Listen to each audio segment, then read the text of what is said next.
Bonjour à tous, aujourd'hui je vais évaluer un petit SSD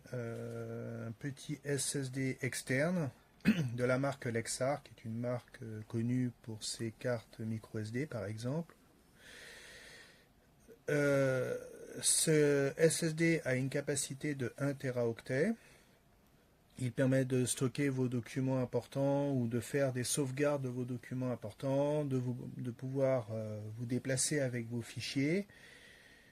1 Tera, c'est une capacité plutôt généreuse. Vous pouvez mettre des photos, vous pouvez mettre ce que vous voulez, vous avez de la place. Donc ce SSD est livré, le SSD est livré avec un manuel d'emploi, un manuel utilisateur multilingue, un câble USB. Alors ce câble USB a une particularité, il est muni d'un connecteur USB-C, donc la norme en vigueur aujourd'hui, qui vient se brancher sur le port USB, ici le port USB-C, et vous avez de l'autre côté un adaptateur avec un autre connecteur USB-C et un adaptateur USB-C vers USB-A, vous permettant d'utiliser l'appareil sur un ordinateur équipé d'un port USB-A et non de port USB-C. Petite particularité de cet adaptateur, comme le font certains fabricants qui aiment bien, certains fabricants, c'est que vous avez un petit ergot ici sur l'adaptateur, qui n'est pas très proéminent, mais vous avez un petit ergot que vous voyez ici, qui vient se prendre sur une petite échancrure au niveau du port USB que l'on voit ici. Il y a un petit évinement, ce qui veut dire que cet adaptateur peut ne pas être compatible avec d'autres câbles USB-C, d'autres connecteurs USB-C que celui-ci. Le SSD en soi est léger. Alors je pourrais pas vous donner les performances en lecture-écriture du SSD car mon ordinateur est pas très récent et son âge risque d'avoir un impact sur les résultats du test. Je vais simplement vous indiquer combien pèse le SSD vu que c'est un objet que l'on transporte. Le fait que sa masse peut être importante. Il pèse 44 grammes.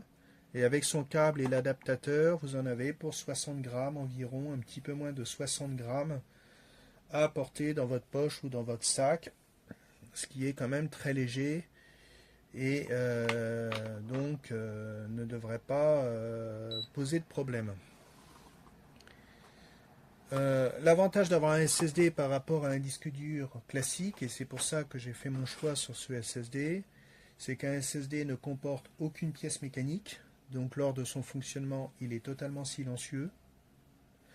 Ensuite, le SSD n'utilise pas les champs électromagnétiques comme le font les disques durs, donc il sera insensible ou du moins moins sensible aux champs magnétiques extérieurs comme la présence par exemple d'un aimant qu'un disque dur. Le SSD, de par le fait aussi qu'il n'a pas de pièce mécanique, consomme beaucoup moins d'énergie qu'un disque dur classique. Donc si vous l'utilisez sur un ordinateur portable, la batterie de l'ordinateur portable sera moins sollicitée, vous aurez une meilleure autonomie. Et le SSD est beaucoup plus léger, comme je vous le disais, et très léger, comme je vous le disais, donc plus léger qu'un disque dur classique, donc plus facile à porter. Il est également moins sensible aux chocs et aux vibrations, ainsi qu'aux éventuelles variations de température. Dans la limite du raisonnable, bien entendu. Voilà, donc ce petit équipement peut rendre bien des services, peut vous aider à faire vos sauvegardes ou à vous déplacer avec vos données importantes, comme je vous le disais. Et c'est, je pense, ce genre d'accessoires qu'on doit tous avoir quand on a pas mal de documents à gérer pour des raisons personnelles ou des raisons professionnelles. Voilà, je vous remercie de m'avoir écouté et je vous dis à bientôt.